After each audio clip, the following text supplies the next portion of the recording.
रहीम। जैसा कि आप लोगों को मालूम है कि आज के दिन पर इमरान खान साहब के साथ आपके जो पॉलिटिकल वर्कर्स हैं, पॉलिटिकल लीडरशिप हैं, अकॉर्डिंग टू हाई कोर्ट के ऑर्डर्स के मुताबिक ये शेड्यूल में तयशुदा है कि जितने भी लीडर्स हैं उनकी एक लिस्ट प्रॉपर बनती है और उस लिस्ट के मुताबिक यहाँ पर जो है मुलाकात का एहतमाम जो है वो कराना होता है। माजी में भी आपने देखा कि इसी तरह एक वसायत का जो दौर है और इमरान खान साहब को जैसे कि उन्होंने अंदर एक अजाब में रखा हुआ है और इस खौफ के खातिर कि अगर उनके लीडर्स या उनके वर्कर्स आकर उनको मिलेंगे और वो वर्कर्स जो हैं वो बाहर जाके बात करेंगे, इस खौफ से जो है वो हमारी मुलाकात नहीं होने दे रहे। आज भी हम KPK से, कराची से, दूर दराज के इलाकों से हमारे इलेक्टेबल्स, हमारे वर्कर्स यहाँ पर शेड्यूल के मुताबिक जो है वो तशरीफ़ फरमा हैं। ये सामने अडयाला जेल है और हम यहाँ बाहर खड़े हुए हैं और गर्मी का आलम आप सबको मालूम है कि जिस तरह की गर्मी है, लेकिन ये गर्मी हमें कुछ भी नहीं कहने वाली क्योंकि हमारा लीडर हमारी खातिर इससे ज़्यादा तकलीफ़ जेल के अंदर रहकर बर्दाश्त कर रहा है। हम सुबह से यहाँ आए हुए हैं, इंतज़ामिया ने हमें एक कदम भी आगे नहीं जाने दिया। यहाँ पर जगह जगह पर रुकावटें खड़ी की हुई हैं। रुकावटें खड़ी करके हमारे ID कार्ड चेक किए जा रहे हैं, हमें प्रेशराइज किया जा रहा है, दबाव का शिकार किया जा रहा है और बिल आकर ये अडयाला के गेट के सामने हम खड़े हुए हैं। और आज जो तयशुदा मुलाकात थी, आज फिर हमें जो है हमारे लीडर से जो है वो मिलने नहीं दिया गया। मैं समझता हूँ कि ये मुलाकात ना होना ये गवर्नमेंट ऑफ पंजाब की एक साजिश है।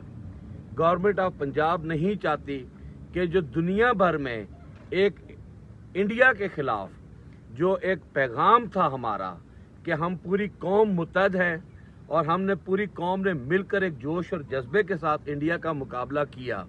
मैं समझता हूँ कि पाकिस्तान तहरीक इंसाफ के वर्कर, हमारी सोशल मीडिया टीम, हमारी यूथ, हमारी लीडरशिप ने जो किरदार अदा किया, इमरान खान साहब ने जो किरदार अदा किया, उस किरदार से खौफ के बाद पंजाब हुकूमत अब हमारी मुलाकात नहीं होने दे रही।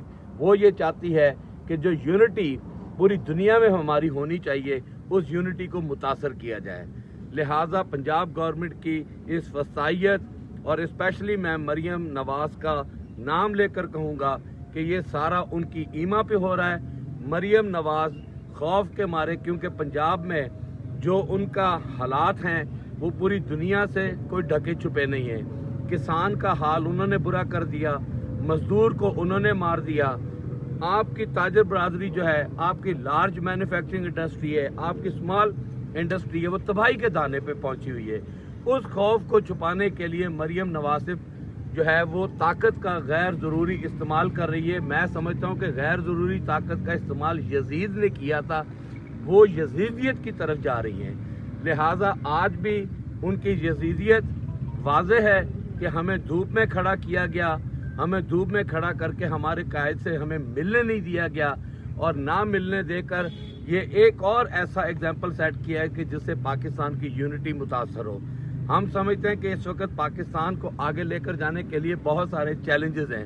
हमें उन चैलेंजेस को फोकस करना चाहिए, ना कि हम ताकत का गैर ज़रूरी इस्तेमाल करके जो एक इंतशार की फसायत की जो सियासत है उसको हम जन्म दें। और मैं समझता हूँ कि आज मरियम नवाज ने एक बार फिर अपना एक नया चेहरा है वो दिखाकर जुल्म और सितम का जो है बाजार गर्म किया हुआ है। और ये सब अरकान असेंबली यहाँ पर खड़े हैं। हम बड़े मायूस होकर यहाँ से जा रहे हैं कि ना आप अदालतों को मान रहे हैं, ना आप किसी चीज़ को मान रहे, ना आप आइन को मान रहे, ना कानून को मान रहे, तो आपने माननी किसकी है?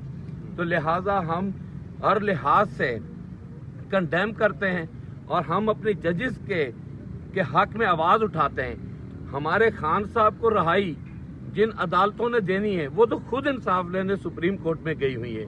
तो जहाँ अदलिया का निज़ाम, इंसाफ का निज़ाम आपका धर्म भरम हो जाए तो फिर आप किसी से क्या तवक्का रख सकते हैं? तो लिहाजा हम इंशाअल्लाह ताला आइन, कानून, रूल ऑफ लॉ के लिए अपने खान साहब की आवाज़ पर लब्बैक कहते हुए यकजा हैं, जदोजहद जारी रखेंगे اور اپنی آخری سانسوں تک یہ جنگ جاری رکھیں گے انشاءاللہ۔ عمران خان زندہ باد۔ عمران خان زندہ باد، عمران خان زندہ باد۔ سائی صاحب آپ کچھ فرمانا چاہیں گے؟ بسم اللہ الرحمن الرحیم۔ ارشد سائی صاحب ہمارے